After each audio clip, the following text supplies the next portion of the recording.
Domaći. Domaći iz biologije. Ok ljudi, zdravo. I sada ću vam pokazati kako uraditi domaći za 3 sekunde. Vidite, prazan papir. A imam domaći, vidite domaći. Tu domaći zvuči teze. Tu prazan papir.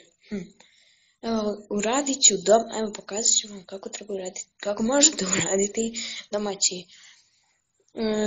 Ovo samo specijalno kada morate izvući teze, kod osih neće raditi, možete se zgličati, ali ok, znači za 3 sekunde, znači 1, 2, 3.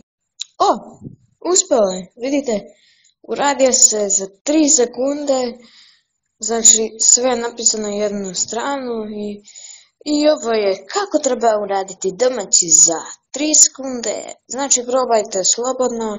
Znači kao što sam rekao, ovo neće baš najbolje raditi, na primjer,